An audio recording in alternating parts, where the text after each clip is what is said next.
But actually, Reed, I became, without even meeting Reed, I became very jealous of him because my wife would come home every night and say, there's this Reed guy. He's funny. He's taking me out to lunch. We've done this and that. And I was like, well, wait a second. Who's this Reed guy? You know? And he said, this was the funniest one.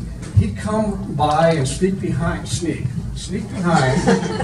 I'd be sitting in my cubicle, and you know, back then she wore a lot of bright red lipstick. He'd come from behind and grab my lipstick and run it across my face. I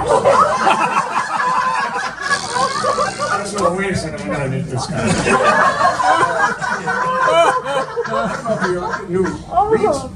Reed was a pretty passionate runner, you know, and I would run a couple miles, and you know, not very often, and I had a sore knee from surgery and all, and Reed would say, you gotta run with me at lunchtime. And I was like, no, Reed, I got this knee. And you know, Reed, if you're gonna tell something Reed no, he knows you can probably do it, and he's passionate about it, and he wants to build a friendship. And so I went out running with him one day, and also back then I was running 2 or 3 times a week, about 2 miles, which isn't very much. And before 3 months, I was running 4 or 5 times a week with him, 4 to 5 miles at lunchtime. And this is when the psychology sessions came about. The unpaid psychology sessions, because Reed had this knack about, in a kind way, to say, early on, you know, Jerry, Mr. Parvis, you really need to get out running with me because you're a little short for your weight. And then we ran into each other. This is sort of a funny thing that we used to call each other because, you know, one day, I don't know, it was in a shower or something, he saw me without my shirt on. He's like, wow, you're a real hairy Homo sapien, you know that?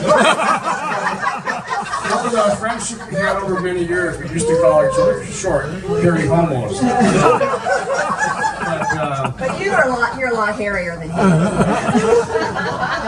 I'll take your word on that.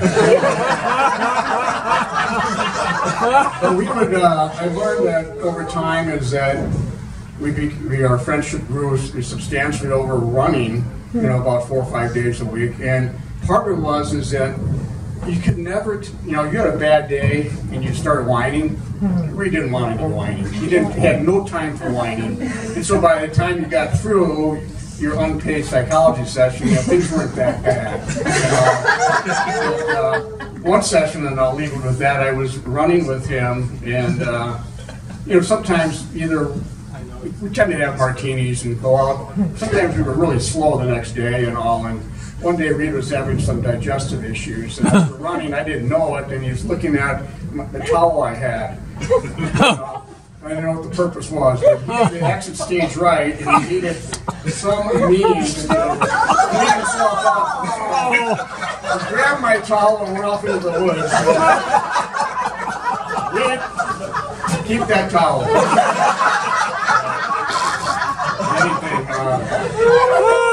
With Reed was, you know, obviously Reed was passionate about music, and in a lot of those running sessions, he taught me a lot about music and some of the artists that he liked, and so I give Reed 100% credit for turning me on to John Hyatt. Oh, that was a nugget yes. that I'll never forget. Yes. So I miss him. Thank you very much. Oh.